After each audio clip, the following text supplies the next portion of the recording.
नमस्कार दोस्तों। अब मेन चीज पे आते हैं, स्ट्रेट फॉरवर्ड। हम लोग पढ़ने वाले लिनक्स के बारे में। एक ऑपरेटिंग सिस्टम है ये, और इसके बारे में डिटेल में पढ़ना पड़ेगा क्योंकि एक हैकर का जो फेवरेट ओएस होता है, जो सिस्टम होता है जिसपे वो काम करता है, वो लिनक्स ही होता है काफ़ी केस में।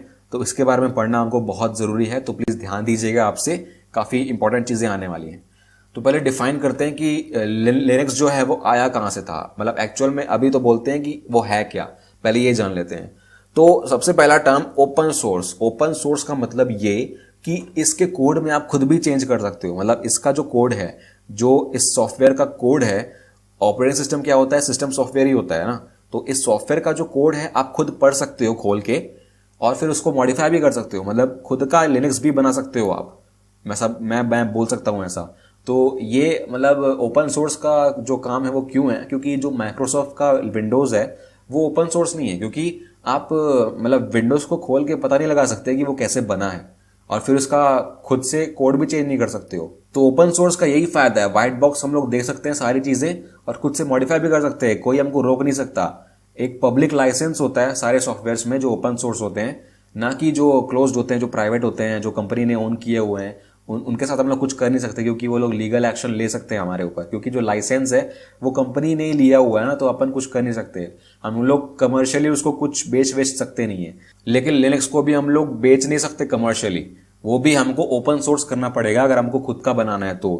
क्योंकि इसका जो लाइसेंस है वो जीपीएल है, जीएनयू जीपीएल लाइसेंस है, जो ये बोलता है कि आप खुद से कोड को मॉडिफाई कर सकते हो, लेकिन कमर्शियली उसको कहीं डिस्ट्रीब्यूट नहीं कर सकते। ठीक है, तो लिनक्स के बारे में जानते हैं। ये क्रॉस प्लेटफॉर्म है। मतलब क्रॉस प्लेटफॉर्म का मतलब ये किसी भी हार्डवेयर में चल जाता है। आप छोटे से छोटे हार्डवेयर में लगाना चाहो, चाहे वो एक माइक्रो कंट्रोलर हो, चाहे वो एक रास्पबेरी पाई हो, मिनी कंप्यूटर हो, चाहे वो आपका डेस्कटॉप हो, चाहे वो आपका लैपटॉप हो, चाहे वो 86 मतलब 32 बिट का आर्किटेक्चर हो, चाहे वो 64 बिट का आर्किटेक्चर हो, चाहे वो कोई भी ऐसी मशीन हो जो कन्वेंशनल है, कोई भी प्रोसेसर हो, चाहे पेंटियम का हो, i3 का हो, इंटेल हो, AMD हो, ARM हो, कहीं भी चल जाता है वो। तो इसलिए मैंने बोला क्रॉस प्लेटफॉर्म। मैंने प्लेटफॉर्म पे यहाँ पे हार्डवेयर की बात की है, सॉफ्टवेयर की बात नहीं कर रहा हूँ। तो यही इसका मतलब यही होता है।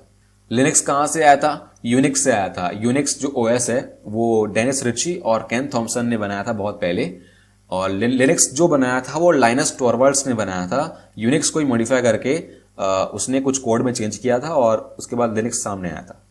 1991 में पहली बार ये लॉन्च हुआ था, और सबसे ज्यादा यूज करने वाला कर्नल आज हम इसको बोलते हैं, क्योंकि ये जो लिनक्स है ये कोई ओएस नहीं है यार। ठीक है, ओएस हम लोग बोलते हैं, लेकिन ओएस में एक्चुअल नहीं है ये एक कर्नल है।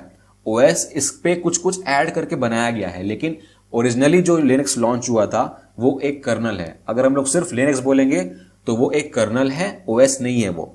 लिनक्स में बहुत कुछ ऐड करना पड़ता है ओएस बनाने के लिए, वो हम लोग बाद में देखेंगे। उसके बाद बात करते हैं, किसी चीज में भी चल जाता है ये। स्मार्टफोन हो गया, लैपटॉप हो गया, आपका सर्वर हो गया, होम अप्लायंसेस मतलब जो आपका माइक्रोवेव है, या आपका जो एसी है, या आपका जो भी होगा आपके घर में जो इंटरनेट एक्सेसिबल डिवाइस है, वो भी ये इसमें उसमें भी काम कर जाता है। सबमरीन्स तक में ये काम करता है। स्पेस रॉकेट्स बनाने के लिए भी मतलब स्पेस रॉकेट्स के सिस्टम से भी काम करता है ये। अब मैंने क्या बोला यहाँ पे, स्मार्टफोन में काम करता है। मोस्ट कॉमनली आपने एंड्रॉयड फोन नाम सुना होगा या यूज भी किया होगा।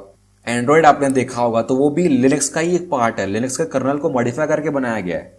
और यूनिक्स का शेल बेस्ड एनवायरनमेंट में बोल रहा हूँ। एनवायरनमेंट मतलब जो आपको सारे टूल्स टेक्निक्स या जो आपको मॉड्यूल्स मिल रहे हैं यूज करने के लिए सिस्टम में, वो पूरा एनवायरनमेंट होता है आपका। और शेल बेस्ड, शेल के बारे में बात करेंगे डिटेल में।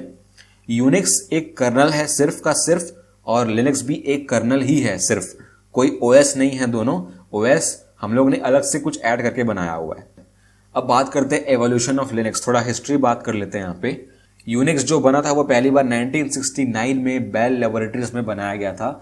दो आदमी थे, केन थॉमसन और डेनिस रिची, मैंने बताया। सी लैंग्वेज में सबसे पहले ये बना हुआ था, और उसके बाद बड़ी बड़ी कंपनीज में ये यूज किया जाने लगा, क्योंकि ये ओपन सोर्स नहीं था तब। ठीक है, आज भी ओपन सोर्स नहीं है। लोग बोलते हैं कि ओपन सोर्स है, लेकिन यूनिक्स ओपन सोर्स नहीं है, लिनक्स ओपन सोर्स है।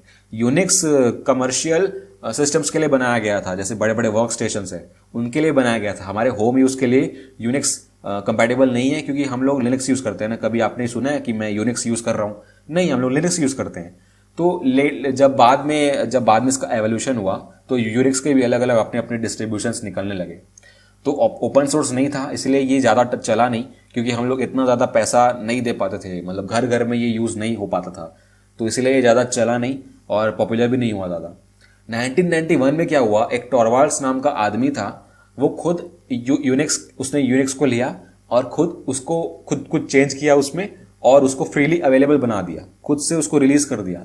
उसका नाम दिया उसने लिनक्स, और उसने बोला कि जो लिनक्स है वो हर कोई यूज कर पाएगा और ओपन सोर्स है, कोई भी इसको चेंज कर सकता है। तो 1992 में उसने एक लाइसेंस ले लिया GNU GPL का और कमर्शियल यूज के लिए इसको बैन कर दिया गया। तो जो भी डिस्ट्रीब्यूशन कोई भी बनाएगा वो सिर्फ ओपन सोर्स होंगे, ठीक है। अब प्रोग्रामर्स जो हैं वो उन्होंने अपने अपने वर्जन्स बना दिए हैं लिनक्स के मॉडिफाई करके, और बहुत सारे फ्लेवर्स निकाले हैं जो कि काफ़ी पॉपुलर हुए हैं।